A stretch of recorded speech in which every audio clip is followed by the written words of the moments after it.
All right. Thank you for joining Media Production MA information session.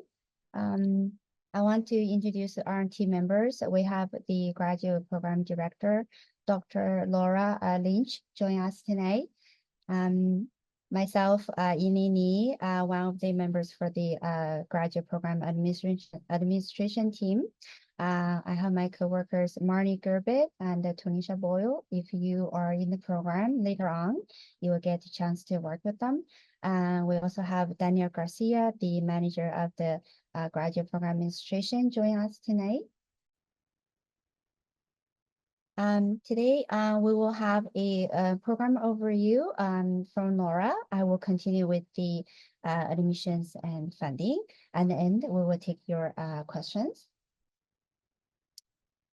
Before we like to acknowledge the land, Toronto Metropolitan University is located in downtown Toronto. Toronto is in the dish with one spoon territory. The dish with one spoon is a treaty between the Anishinaabe, Mississaugas, and Haudenosaunee that bound them to share the territory and protect the land.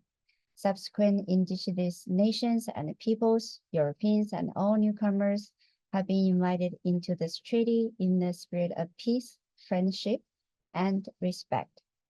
I invite you to learn more about the land acknowledgement for the TMU and why it's important to us.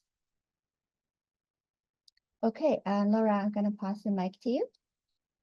My name is Laura Nanich. I am the Graduate Program Director for the Masters of Media Production program. So welcome to everybody for coming here for our info session.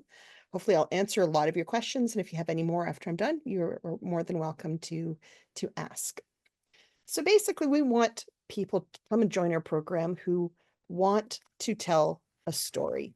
We want people who are thinking about being creative producers, executive producers, things like that. Next slide. So if you think about who would make, what are we looking for our candidates? Who would make a good candidate? We're looking for people who do have some experience in media.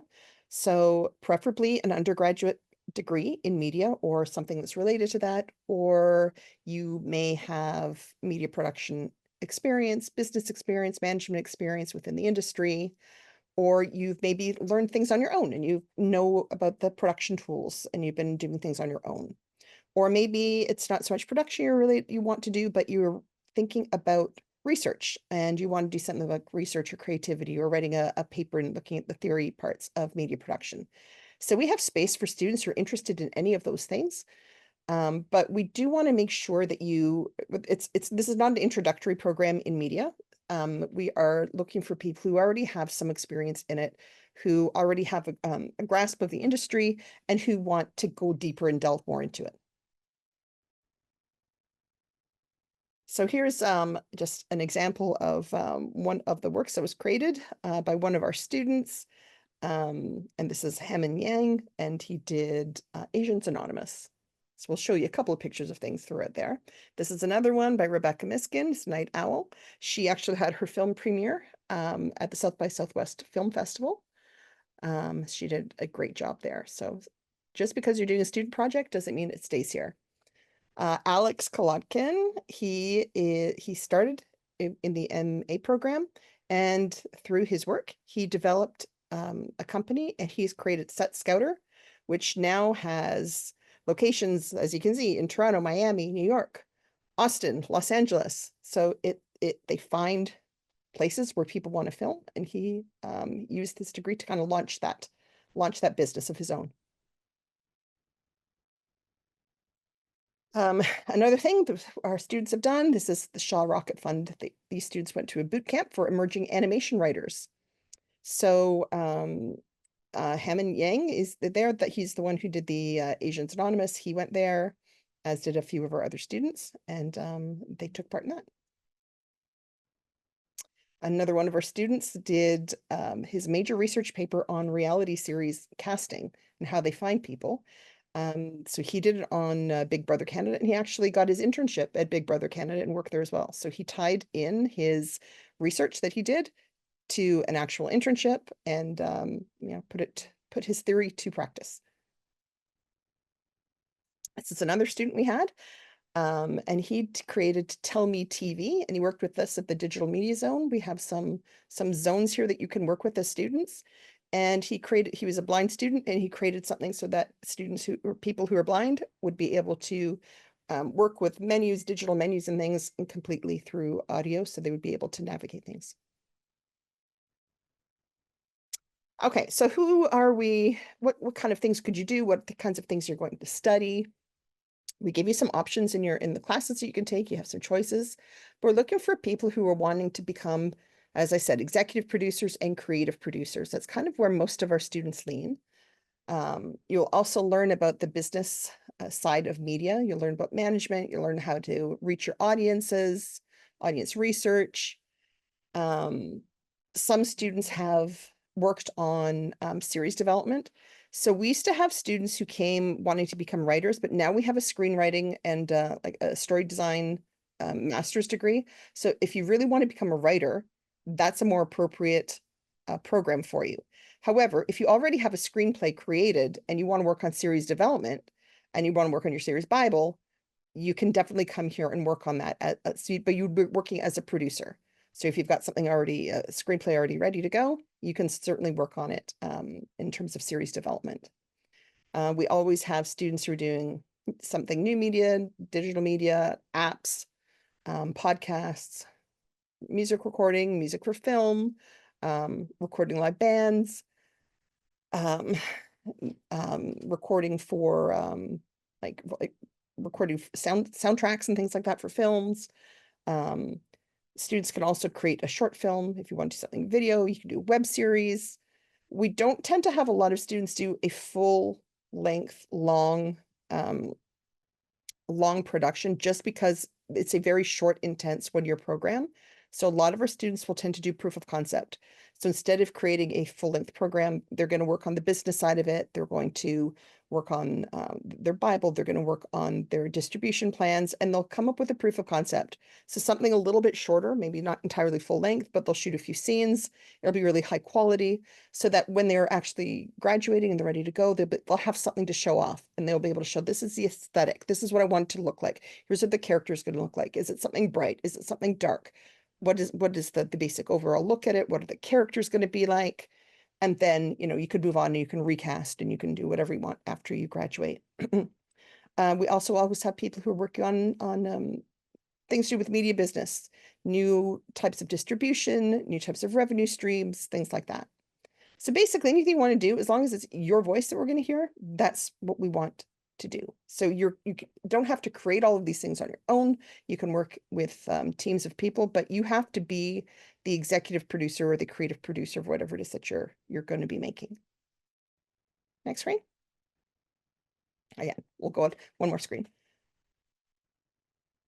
So I'm here, a whole bunch of people always ask what kind of research projects, what do people work on here? I've got a couple of screens here that you'll be able to take a look at. So you can see it's a really wide variety of things that our students have been interested in over the last few years. And these are all actual projects that, that students have done. Hybrid drum sounds, sex education in the age of TikTok, horror movies from a new feminist perspective, podcast on a vanishing tribe, the Kalingo tribe. Someone wrote a paper about the history of showrunners.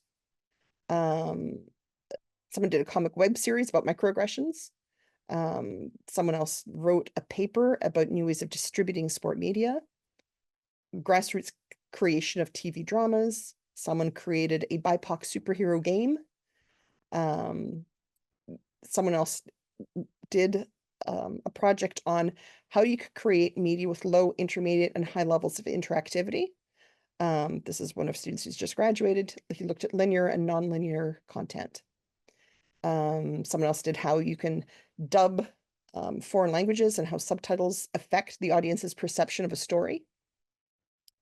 Next page. We had the Click Me Classroom.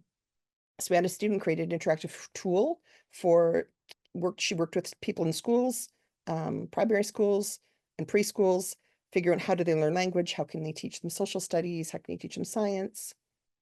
Another one did augmented reality. How do you bridge between print and digital media? Someone else did a sound project, sound in abstract immersive environments. Someone did a paper on the resurgence of Salvadoran filmmaking. So he was from El Salvador. He wanted to create a co-production treaty or model for a co-production treaty for El Salvador in Canada. Another one was algorithmic and promotional gatekeeping in the music industry and the impact on female representation. Someone did a documentary, Off the Bench, Asians in Basketball, and Masked Up, another doc, representation in North American professional ice hockey. So a lot of different kinds of projects. Some of them are papers, some of them are audio-based, some of them are video-based. We really have room for whatever you're interested in, as long as it's media related and you want to tell your story and you want to produce something that that shares your thought, shares your vision, that's going to kind of, impact the industry. So I'll tell you a little bit about how our program works. It's, as I said, it's a 1-year really intensive program. So you have to take 7 courses. 4 of them are required courses, 3 of them are elective courses, and then you have a culminating project. So in your first term, there's a project development course where you're basically going to figure out, what is my research question? What am I going to try to do for my project? Is it going to be a project? Is it going to be a paper? Who is my supervisor going to be? What's my budget going to be? What's the timeline going to look like? You start annotated bibliography, so you get a basic idea of what other theorists and academics have said about your area of work. And it'll just make sure that you are matched with the supervisor and that you will be really ready to go and start the production process by the time January rolls around. So that's one course. A second course is creative research methods. So it mostly focuses on the qualitative research and audience research and things like that as well. You'll be looking at things that are related to the industry, things that are related to making sure that the information that you gather will support whatever project it is that you're going to be creating. So if you need to figure out, how do I get information to make sure that my characters are authentic, you'll be able to learn how to gather information for that. If you want to figure out, well, what are the costumes going to look like? You'll figure out how to do research for that. If you need to figure out how you're going to reach your particular audience, you'll figure out how to do audience research. So it's research methods, but it will be related to your project, and you'll actually be able to start working on your project within that course. Another course that is required is media entrepreneurship. This has traditionally been taught by our dean, excuse me, and he's brought in, he has, I think, about 30 years of experience in the industry. He brings in industry leaders from every different type of media style and the size of company that you can imagine, from across Canada, across the US. He will bring people in to come and talk to you. It's a fantastic networking opportunity. You can ask these people questions. You can get to know them. It's a really good opportunity for you to learn the basic landscape of what the media business is like in Canada and how we interact globally. So those are 3 required courses that you would take in the fall. You also have room for, usually students will take 1 elective in the fall. You do have to take a total of 3 electives here. You'll choose an interdisciplinary elective, so 1 of those, and you'll choose 2 electives from, there are 2 tables, and you can choose 2 electives from either one or both of those tables, and they are communication and design courses or cross-listed media production courses that are kind of more practical courses in our undergraduate degree, but you as a grad student would join sort of our 3rd or 4th year students, but you would have additional readings, additional requirements for you because you're a grad student. So maybe your projects will be a little bit more in depth. You'll have a little bit more responsibility for something you were doing if you're doing some kind of a production work. But those kind of courses would be things like production management, editing, some writing courses, things like that. So they are kind of borrowed from our undergraduate degree, but they will have additional components for you as grad students. So there'll be 3. So you get to pick 2 of those kind of courses and 1 interdisciplinary elective. And those electives you can take whichever term you want. Usually we tell students to take 1 of them in the fall. So you start off with 4 courses and then you start to lighten up as you go. In the winter, most students will take 3 courses. So you will take another required course about communication and aesthetics theory. So you'll learn how to make sure you'll learn about communication theory. How do audiences understand messages? How can you make sure that what you are creating looks the way you want to create? How is it aesthetically pleasing? How do you make sure that what you're going to be creating reaches the right people and reaches them in the way that you want them to react? And so that's the other required course. Then you'll also take whichever 2 electives you haven't taken yet. In the summertime, you won't have any courses, so most of your coursework will wrap up around mid-April. In the summertime, you will focus entirely on your project or your paper, whatever it is that you're working on. Most of the time, we'll ask that you try and get that completed by the end of June, middle of July, and then you'll have an oral presentation with a supervisor and a second reader that will take place late July or early August. A couple of other opportunities that can take place during the summer, instead of one of your electives, instead of one of the RTA electives, you could choose an internship, which is 240 hours working at some kind of a job within media. We're at a great location for that, being right in the heart of Toronto here. As one of the pictures I showed you before said, one of our students worked on Big Brother for his internship. So you can do an internship as one of your elective credits if you'd like. You can also do RTA in LA. That's another option. You have to be interviewed and apply to get into that course. It's a 2-week, really intensive course. Students stay at UCLA.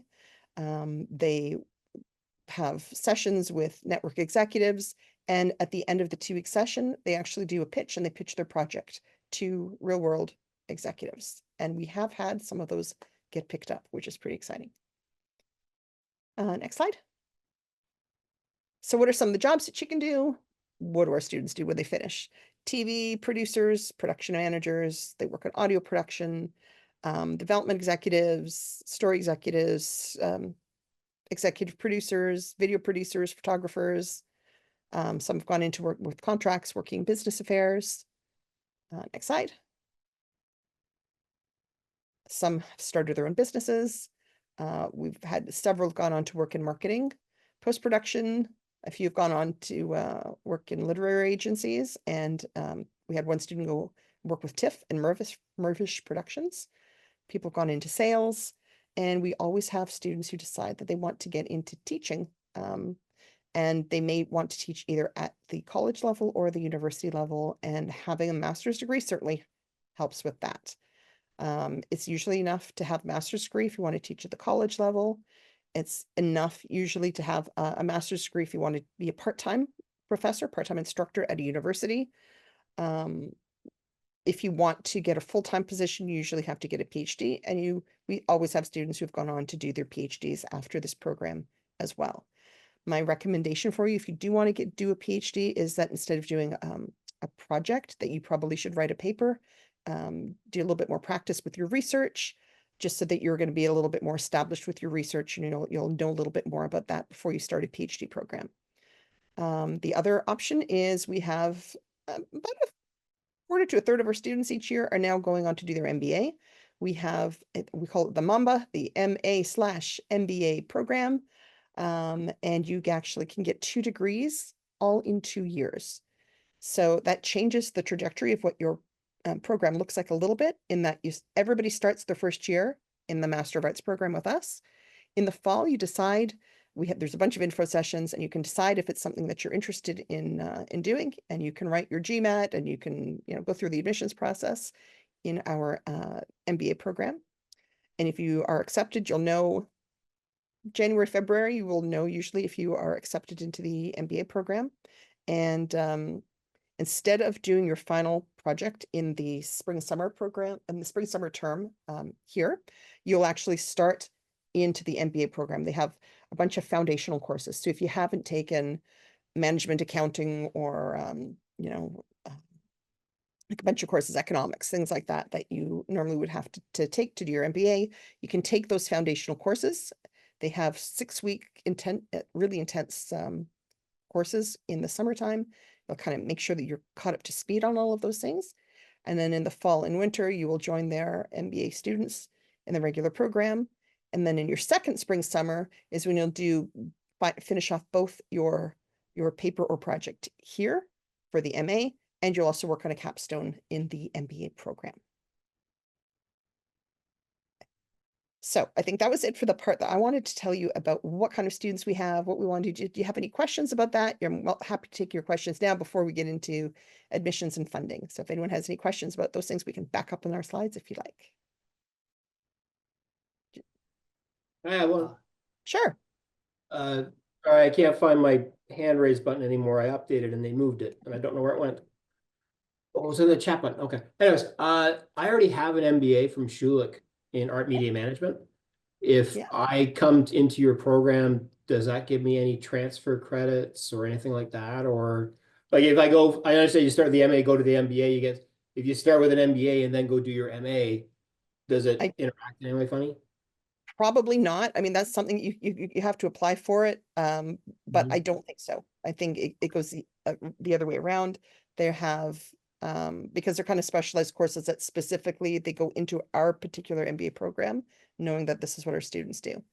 Daniel, do you have a comment on that? Yeah, the general rule of thumb is if you already use a course to get a degree, we cannot use the same course for another degree. So you already use those courses for your MBA over there. So unfortunately, we cannot use them. If you had not finished a degree and you were halfway through or something and then you decide to change your mind and you come here, then we could start looking at comparing which ones would be transferable. Yeah, it's like no double dipping in a sense. Thanks. Yeah, actually, so that's another good point. So if you were to do your degree here, you wouldn't graduate from your MA in the first term. You have to keep your registration open so that you can actually use those courses towards your MBA degree. So you'd finish both your degrees. You'll have 2 ceremonies if you want to go to both in the second summer or second fall, I guess. Laura, we have 2 questions in the chat. Do you see those questions? Oh, let me see. My screen is in full screen, so I can't actually see the chat right now. There it is. Okay. Hang on, gotta scroll. I see if you do the MBA pathway, can you still do the RT and LA? I think you can. I think we've had students who have done that before. I believe that can work out. So you can do RT and LA and your MBA. Your internship will be a lot trickier because it's a 240-hour internship. You could do an internship in the winter term. We have had students do that. But it'll be tight. Although I believe most of the boot camp type courses, the foundation courses for the MBA are evening courses. So you'd have a lot of work, but I think you probably would technically have enough time to work during the day if you're really motivated and you're really, really good at time management.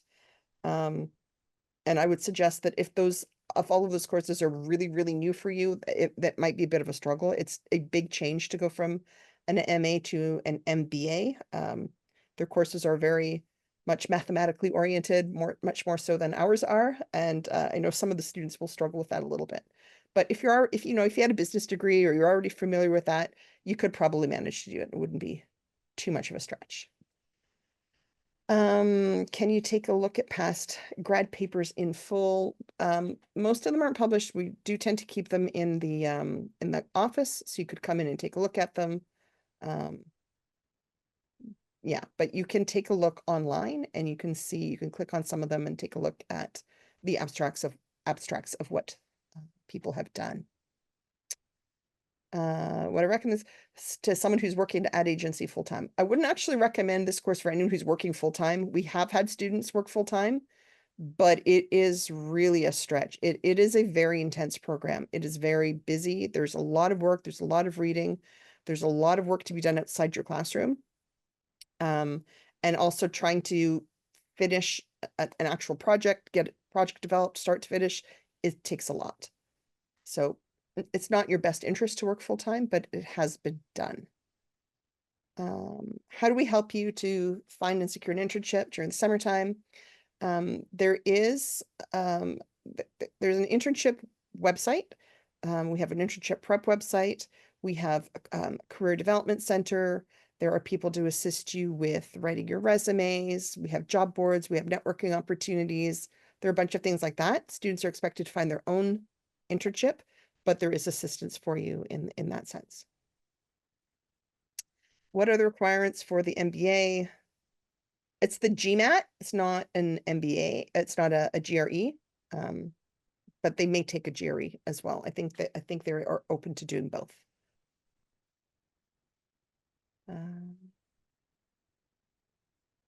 To pursue the MBA, do you need to have 2 years of full-time? It doesn't have to be full-time, but I think they require 2 years of work experience if you add it up. So like they'll accept part-time work experience as long as it would add up to 2 years worth of full-time. I think that's all the questions. Did I miss any? Yeah, that's great. I think Ricky has his hand up. So do you want to ask a question directly? Yes, so I have a question. If a student wants to pursue teaching after the program, do you provide internship in the teaching and as an instructor? No, you can get you can become a TA or GA. That gives certainly gives you some experience. Some of our TAGAs, teaching assistant, graduate assistant, some of them will run tutorials on their own, but they will always be working under a professor. But actually, any of our students can become TAGAs if you want. The pay is pretty good. It's around $47-ish an hour, something like that. So it's pretty good pay. And sometimes you just assist with grading, but if you have an interest in teaching, then you can certainly ask for one where you will be leading tutorials under another professor. Awesome. So you're leading maybe the 2-hour tutorials on your own throughout the term. That's great. Thank you. If we miss your question, you can retype that question in chat. And if you still have questions, you can keep your question in the chat, and I will go through the admissions and funding, and then we will go back to your questions again. Okay. I want to introduce the Yates School of Graduate and Postdoctoral Studies, short in YSGPS. Some of you are already familiar with the YSGPS website. YSGPS oversees all the graduate programs, including the administration, from admissions, promotion, marketing, graduate scholarships, and funding. It has tons of information on the website. I encourage you to check out and learn more about each category. If you have general questions, for example, official transcripts, English language proficiency, any questions about application portal issues, you can reach out to graduate admissions and the grad help at torontomu.ca. If you have any specific questions that you guys have already asked to Laura, program, research project, professional project, internship, all those kind of questions, you can reach out to media prod, P-R-O-D, at torontomu.ca. Application deadlines. Let's talk about domestic first. We have first consideration deadline, January 20, 2025. This is like a major deadline for domestic applicants. We will review your applications right after January 20. Usually we will issue out first batch of offers sometime in February or March. The biggest advantages for you to apply by this date, if you are eligible for certain scholarships, we will include your admissions application for competition. After January 20, application portal is still open. We still accept applications until the program is full. For international applicants, we have a priority consideration deadline, December 1st, next month. If you are considering to apply, and we ask you to apply by this date, this date will help you to speed up the process of applying for a studying permit if you receive an offer from the program. We are aiming to review applications right after December 1st, and also issue out the offers in the 3rd week of December, just before the Christmas break. We also, we may keep the application portal or may close the application portal after January 20, depending on the number of offers we issue out. If the program is full for international applicants, we may close the application portal shortly after January 20, way before the March 15.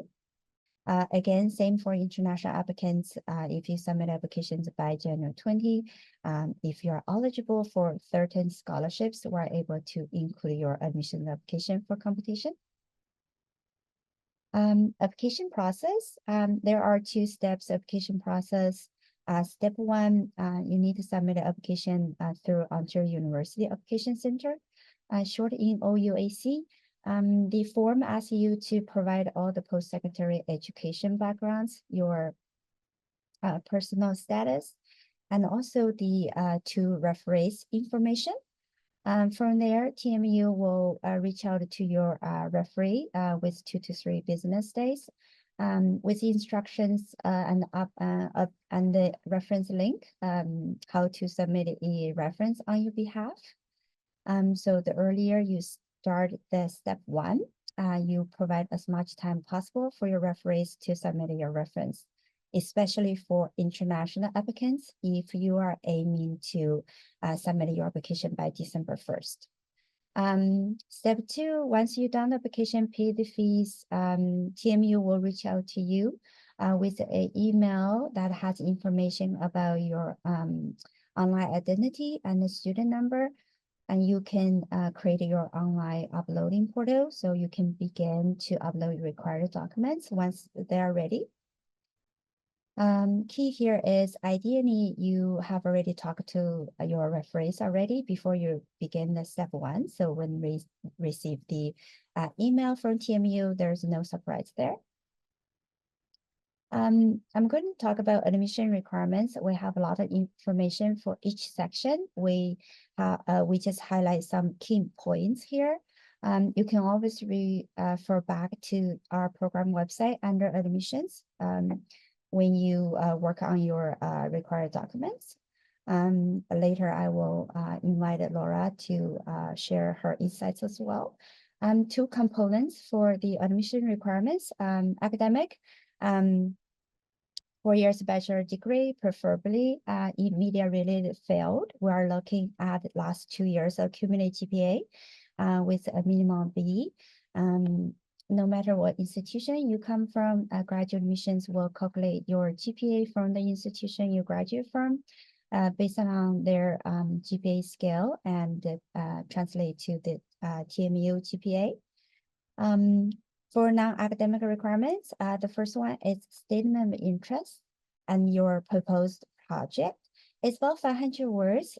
It's a very important cover letter that we want to learn more about you, why you want to take the media production program, what area of media theory and practice that you are hoping to become as a creative scholar, what kind of media production project, research project that you want to work on once you are in the program, why it's important, how it's innovative, provide more context and the scope of the project, and do make sure that you provide some reference to back up your explanation as well.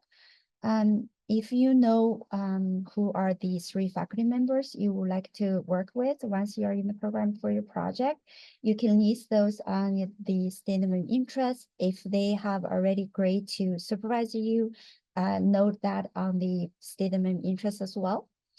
Tell us more about the project you want to work on, what kind of skills you already have, and what kind of skills you want added on or you need to build in order to complete your project.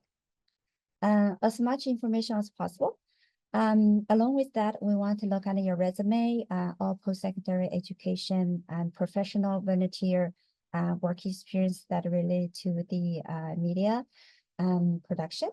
Highlight the career achievements, any awards, production, media management experience, anything that will strengthen your application relevant to the program, please highlight them.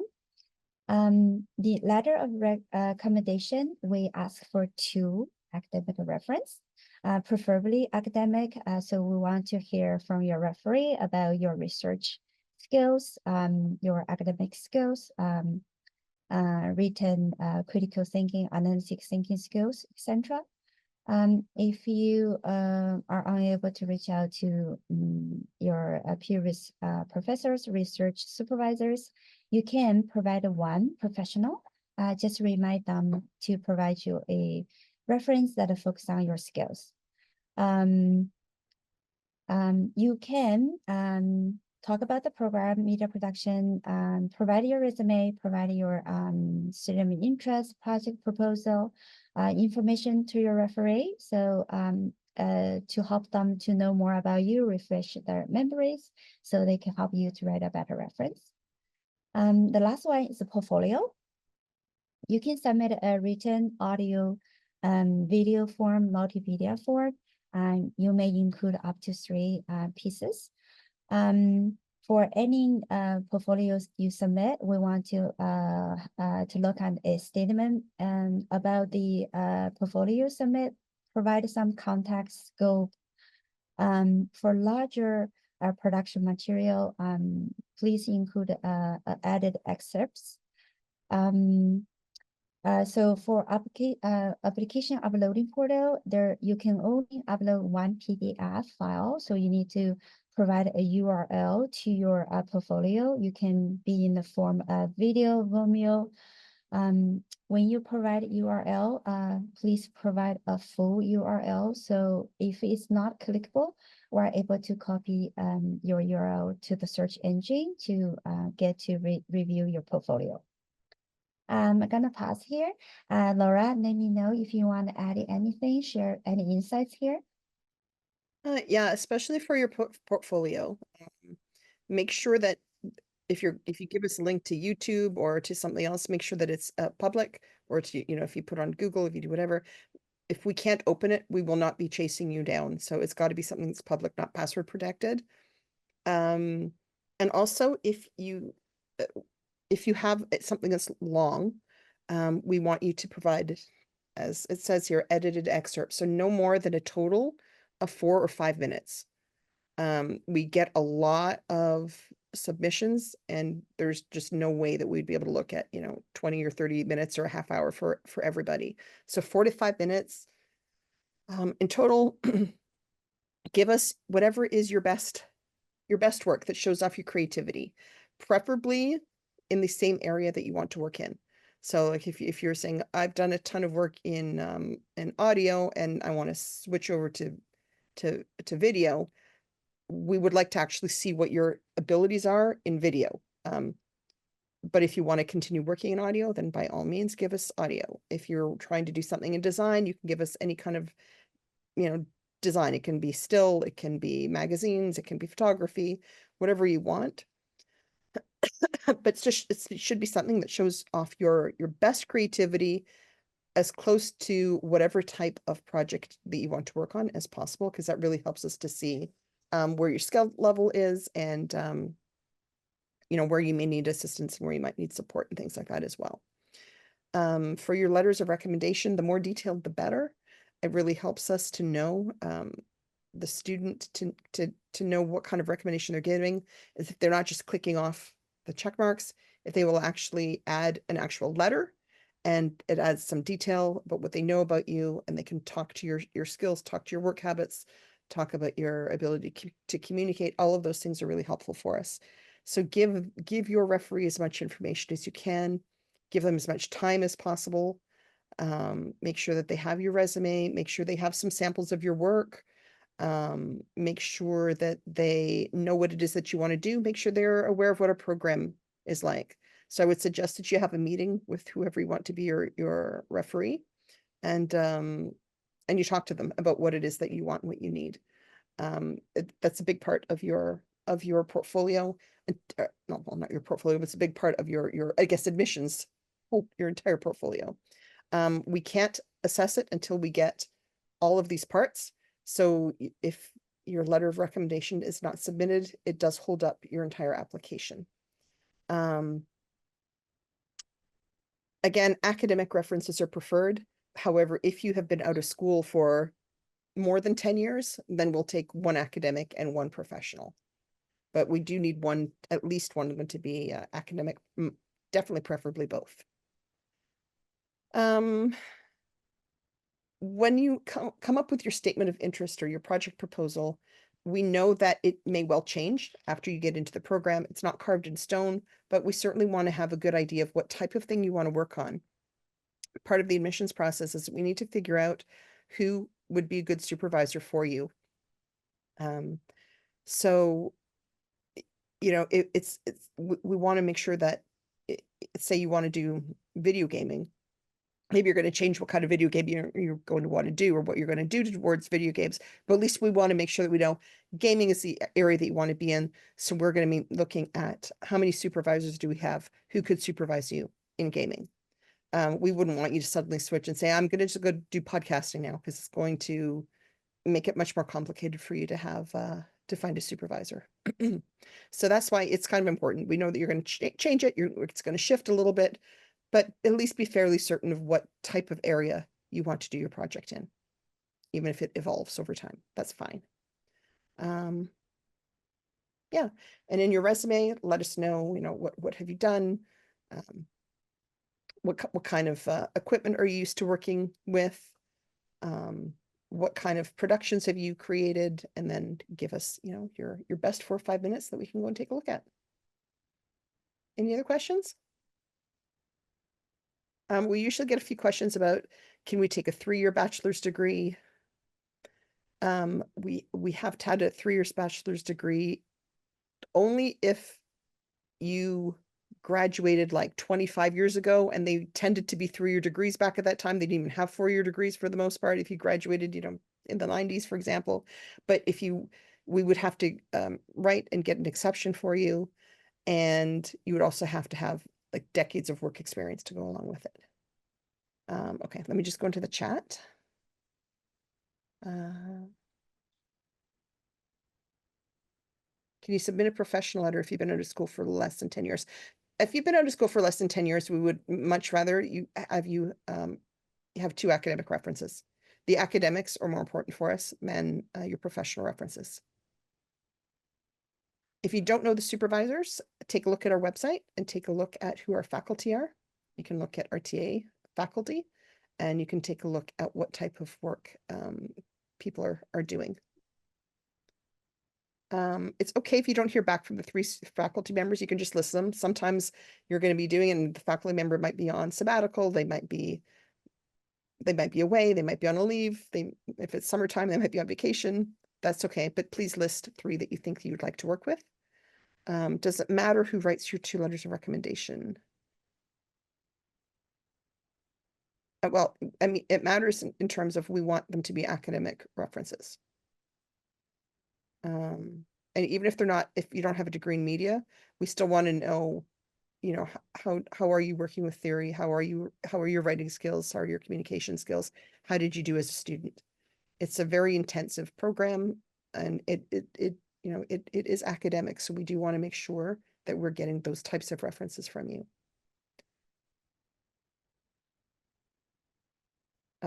We don't provide people's portfolio samples. I mean, that's really up to you to decide what shows off your creativity in the best way possible. That's part of the process, is deciding how can you show yourself off in the best way. We will leave that up to you.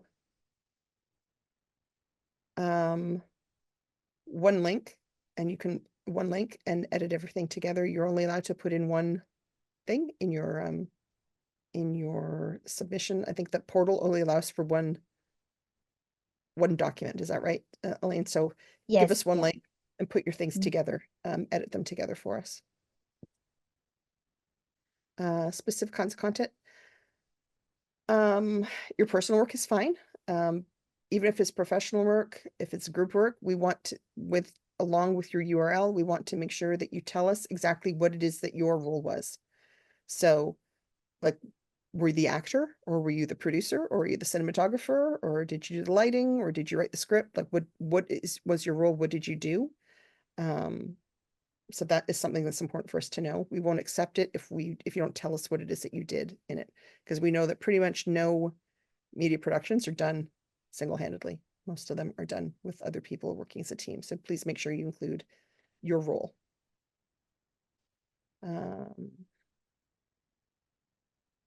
Okay. That one's answered.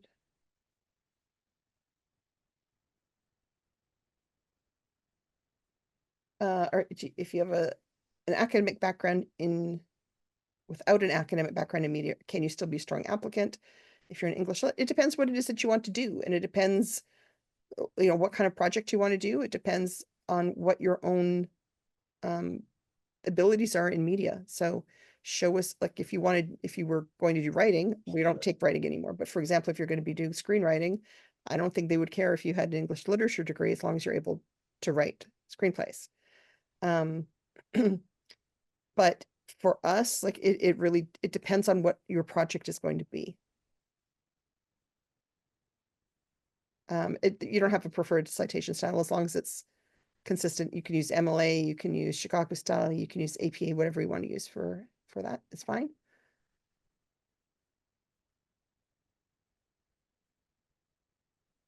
We're not going to count your words, but most of these are going to be contained within 2 pages for sure.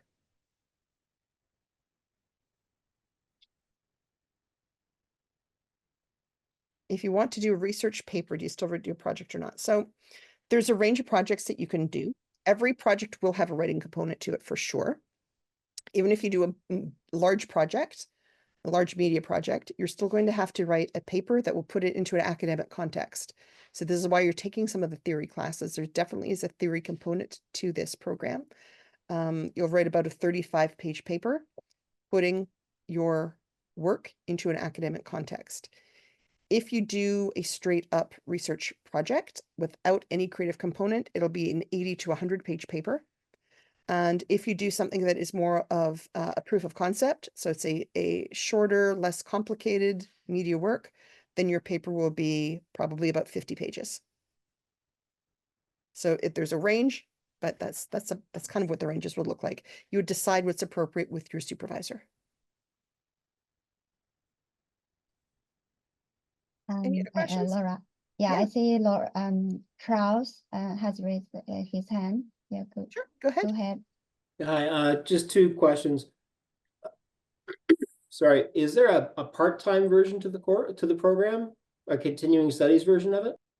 No, there is not. All students are full-time. It is possible to take additional terms if you need to take more terms. We have had students who are working and they'll extend. Some students will take an extra 1 or 2 or 3 terms to finish it off. You do have 9 terms in total before you get cut off. But you have to pay for each of the terms, of course. However, if you're working, it may not be that big of a deal. It's not a super expensive program. That's another thing I want to point about the MBA. The MBA program is about twice as expensive as ours is. So that's something that you want to consider. My other question is, I've got a business degree in that. Right, I've actually spent the last few years working as a production accountant in the film business. I'm more interested in going line producer than I am executive producer. Is this still a spot for me, or is there a different program that might be a better fit for that? I think we could make it like we have a wide range of things. So yeah, I mean, if you're interested in something like that, yeah, we can make that work. For sure. That's great. Laura, do you want to answer the last 2 questions, or do I just go ahead with the funding information? Then we can come back to the questions. I'll do these 2 questions and we'll jump to funding. How's that? Okay. Okay. Yeah. So is 4 to 5 minutes a hard limit? It's not a hard limit, but at some point we'll get the idea and we'll say, okay, we know what your work looks like and we will just cut it off. So I would say don't go beyond 4 or 5 minutes. You can hand it in, but there's no guarantee we're probably not going to watch it. Because everybody has to, we have a lot of applications to go through. So I would say 4 or 5 minutes should be more than sufficient. MB, MA, yeah, together 2 years in total. So it'll be 6 terms in total. Okay, go for it. Great. Excellent questions. Keep your question coming. We'll go through quickly with the funding. We have admissions awards for every applicant, including both domestic and international. You don't need to apply. If you receive offer from the program, we'll attach the admission awards to your offer. three types of admission awards. The first one is Toronto Metropolitan Graduate Fellowship, TMGF, range from 2,000 to 6,000. This is for domestic applicants. We have Toronto Metropolitan Graduate Development Award, TMGDA, same value from 2,000 to 6,000. This is for international applicants. We have one Ontario Graduate Funding OGF, 12,000. This is for one top domestic candidate. We also have additional program awards. Once you are in the program, when the awards admission submission portal is open, we will notify you by email. We have external funding, two big ones. The first one is Undergraduate Scholarship, OGS, and also the Toronto Med Graduate Scholarship, TMGS.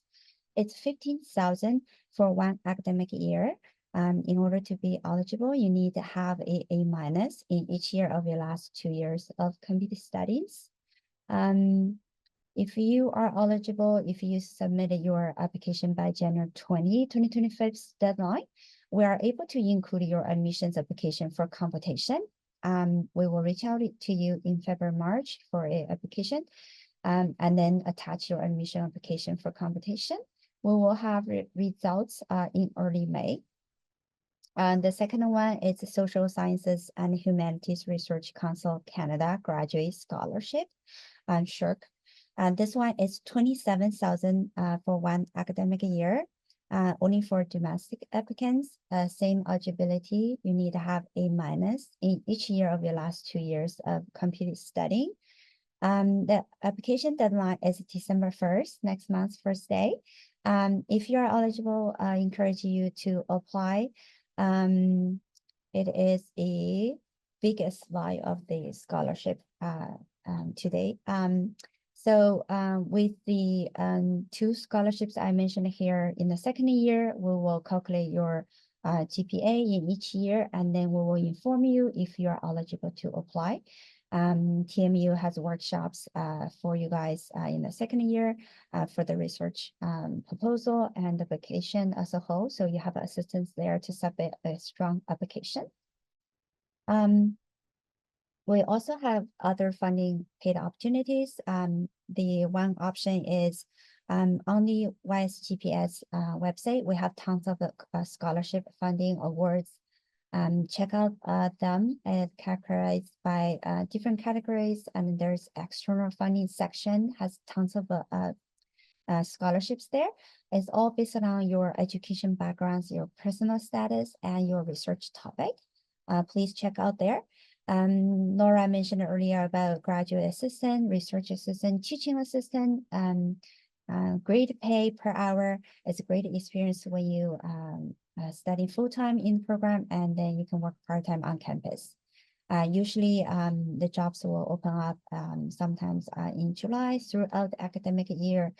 So you can certainly apply.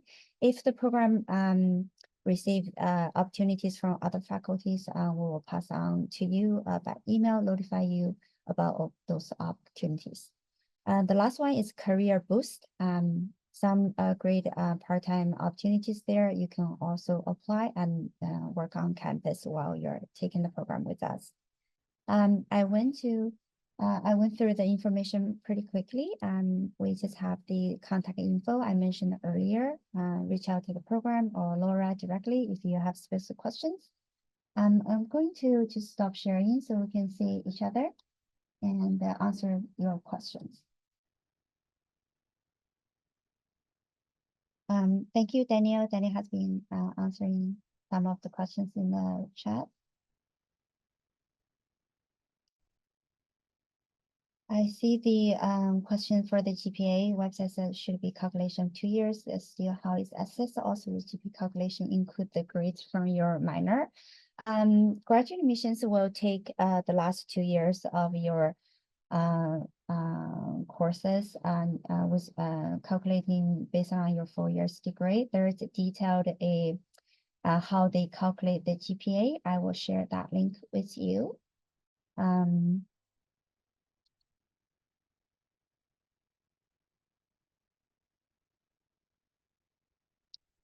Once I have the link, I'm gonna share that link with you. I'm gonna go to the second question for the slides. Will you share the slides after meeting? Okay, yes. We will, this session is recorded. We will post this session on the website under admissions in a couple weeks once it's ready. So you are able to review the video recording. Okay, I'm going to find the link I mentioned and share that with you guys. In the meantime, if you have any questions, please go ahead.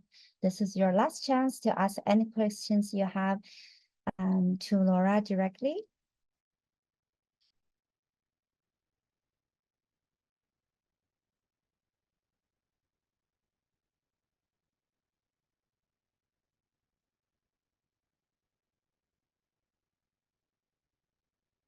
I think that's it. Okay, Oh, thank you I so might much have for one coming. question. Sorry, one last question. Sure. Is there like a number of students that you guys select per year? Is there like a number of amounts, or is it kind of like the best candidates all get in kind of thing?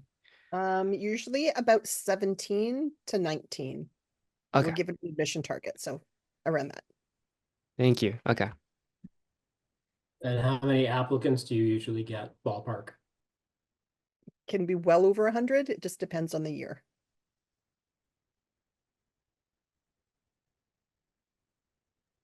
There's one more question in the chat, Laura. Yeah. What is expected in a work resume if your prior production and media management experience is primarily for self-employment and self-running a business?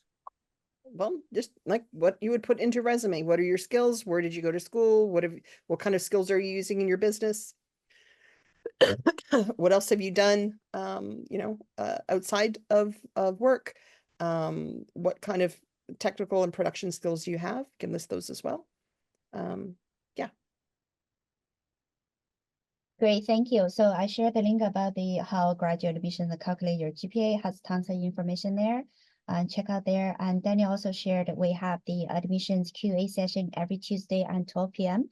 If you have any follow-up questions, you can always join the session. We shared the program email earlier. Any questions, you can always reach out to the program. If any questions I cannot answer, I will always certainly connect you with Laura, or you can reach out to Laura directly. Thank you very much for joining the session. Thank you for your time. Laura mentioned earlier is a great tips for the computer application. We're looking for everything, including your two reference if you are aiming for December 1st or January 20 application deadline. Thank you. Okay. Thank you so much, everyone. Thanks, Danielle. Thanks. Thank you. Thank you for joining.